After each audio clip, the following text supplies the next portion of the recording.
Dictation 100 शब्द प्रति minute start होगा 5 सेकंड बाद।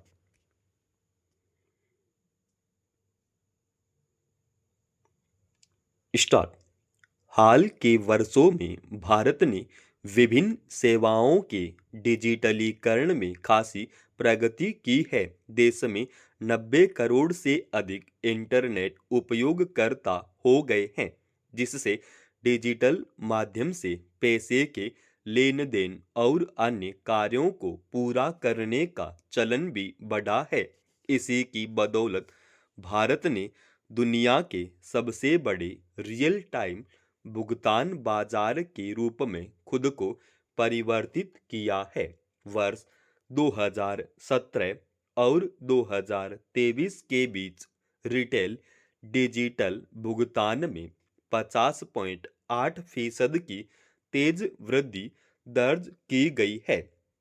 वर्ष 2014 में यह देश की जीडीपी का 4.5% हिस्सा था और 2026 के अंत तक इसके 20% तक पहुंचने का अनुमान है। मगर डिजिटल तकनीक के तेजी से हो रहे प्रसार के साथ कई साइबर संबंधी समस्याएं भी सामने आई हैं।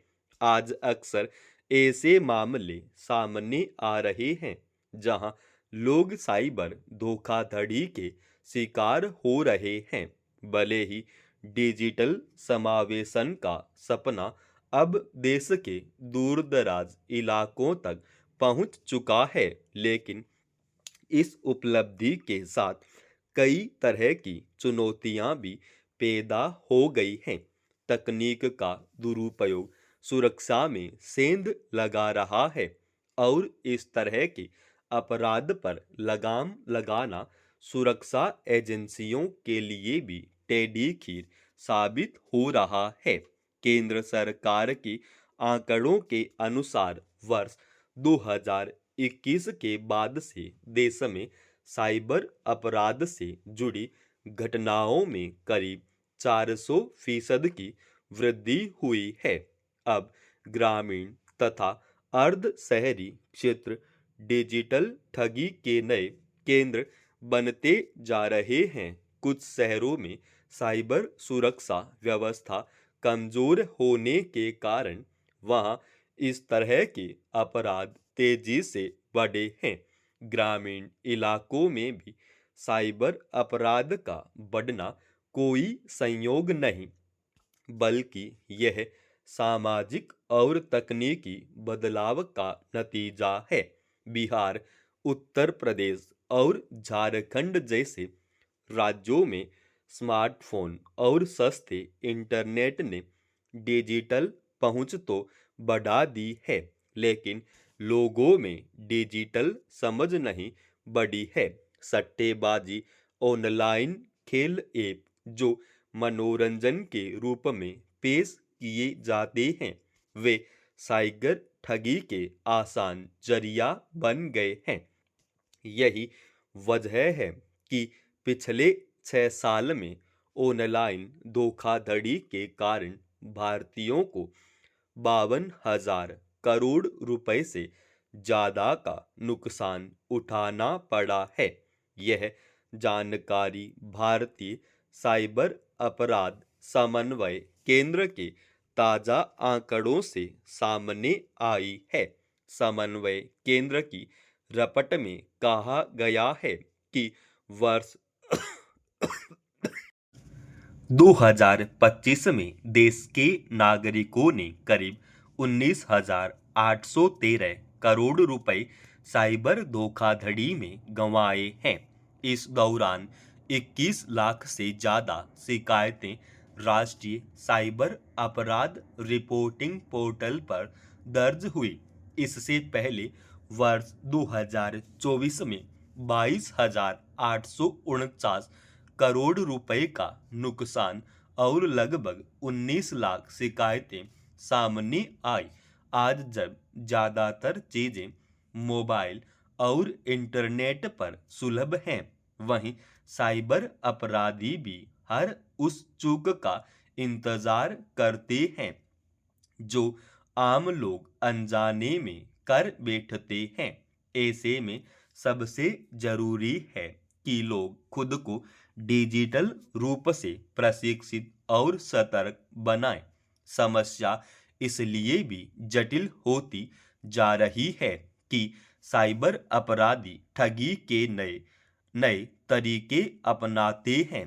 सर्वोच्च न्यायालय ने भी देश भर में बढ़ रहे डिजिटल अपराध से निपटने के लिए सरकार को उचित एवं प्रभावी कदम उठाने को कहा।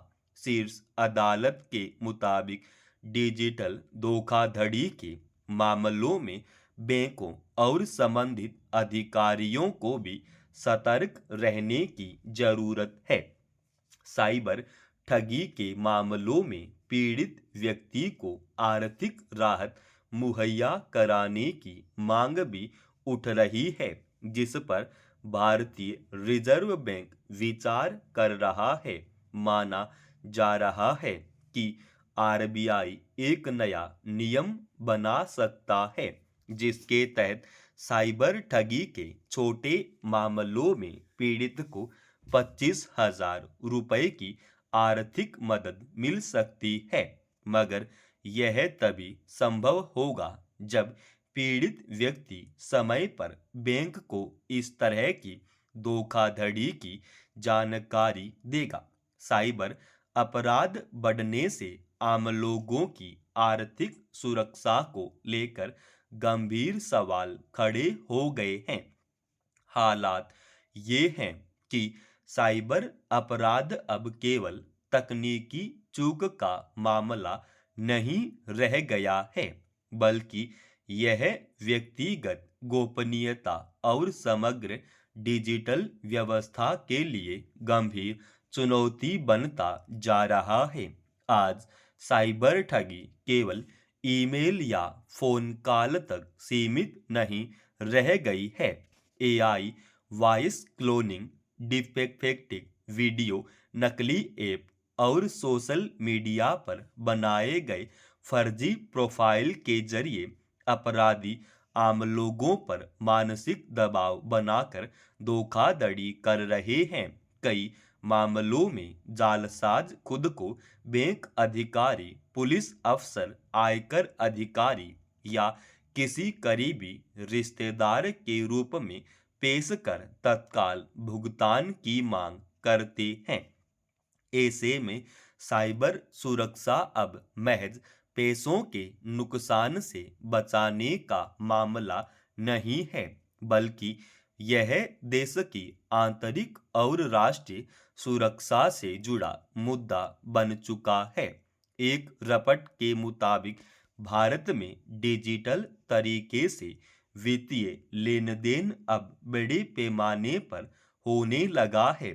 इसलिए साइबर सुरक्षा अब सिर्फ तकनीकी रूप से ही नहीं, बल्कि डिजिटल व्यवस्था में नागरिकों के भरोसे को कायम रखने के लिए भी जरूरी है। समाप्त। दोस्तों, रोजाना ऐसे एडवांस डिक्टेशन के लिए चैनल को आप अभी सब्सक्राइब कीजिएगा और आज के इस डिक्टेशन का पीडीएफ फाइल हमने हमारे Telegram channel study with H Swami पर डाल दिया है, जिसका लिंक इसी वीडियो के डिस्क्रिप्शन में डाल रखा है।